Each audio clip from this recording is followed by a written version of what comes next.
రాష్ట్రంలో పశు సంపదను పెంచేందుకు ప్రభుత్వం కృషి చేస్తుందని మంత్రి పొన్నం ప్రభాకర్ అన్నారు. ఈ మేరకు సిద్దిపేట జిల్లా ఉస్నాబాద్ మండలం పోతారం ఎస్ గ్రామంలో పశువులకు గలింకుంటు వ్యాధి టీకాల కార్యక్రమాన్ని ప్రారంభించారు. అలాగే ఇందిరా మహిళా శక్తి పథకంలో భాగంగా స్వశక్తి మహిళలు ఏర్పాటు చేసిన పరమేశ్వర సిమెంట్ బ్రిక్స్ తయారీ యూనిట్ ను ప్రారంభించి అనంతరం మాట్లాడారు.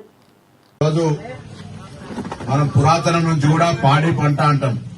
వ్యవసాయదారునికి అనుబంధంగా బర్రెలు ఆవులు పెంచుకునేటువంటి ఆనవాయితీ ఎప్పటి నుంచో ఉంది, కొత్త కాదు. కానీ ఈ మధ్య కొద్దిగా పని ఎక్కువ ఉంటుంది అనే దాని మీద పూర్తిగా పశు సంపద తక్కువైతా ఉంది. కానీ అది ఉండడం వల్ల మనం బయట యూరియాలు కొనుకొచ్చుకునే అవసరం లేకుండా ఎరువు దొరుకుతుంది. తర్వాత పిల్లలు ఎదగడానికి కల్తీ లేని పాలు దొరికేటువంటి అవకాశం ఉంటుంది. ఇలా ప్యాకెట్ పాలు మనం ఎంత కాదన్నా మళ్ళీ అది ప్లాస్టిక్ లో వచ్చేటువంటి ప్యాకెట్ పాలే. అందుకే మన ఇళ్లలో పాలు నేను నా దగ్గర కూడా నేను హైదరాబాద్ లో కరీంనగర్లో ఇక్కడ ఎవరు మరి ఆవు లేదు కానీ కాబట్టి పాలు ప్రాసెసింగ్ కాకముందు దొరికితే కూడా ఇబ్బంది లేదు.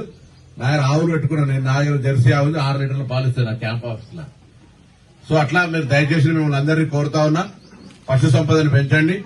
అయితే దానికి వచ్చే వ్యాధులకు సంబంధించి కూడా ఇవాళ గాలికుంట వ్యాధిని రాకుండా ఉండడానికి కొరకు టీకాలు ఇస్తా ఉన్నారు.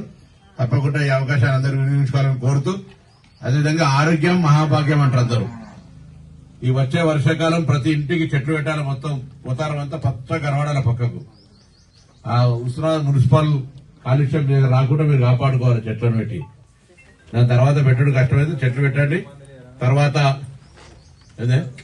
ఇచ్చిన అవి ఊర్లలో ఏ ఫంక్షన్ అయినా, పురుడైనా, పుట్టెంటుకలైనా, పెళ్లైనా, పెళ్లి రోజైనా ఏదైనా మంచిదే. అవి ఆ సంఘం దగ్గర నుంచి తీసుకొని వాళ్ళకు మీ ప్లేట్ ఖర్చు 5 రూపాయలు అవుతుంది. ప్లాస్టిక్ ప్లేట్ గదాన మందం వాళ్ళకి ఇస్తే కడగడానికి కొరకు ఉపయోగించుకుంటారు.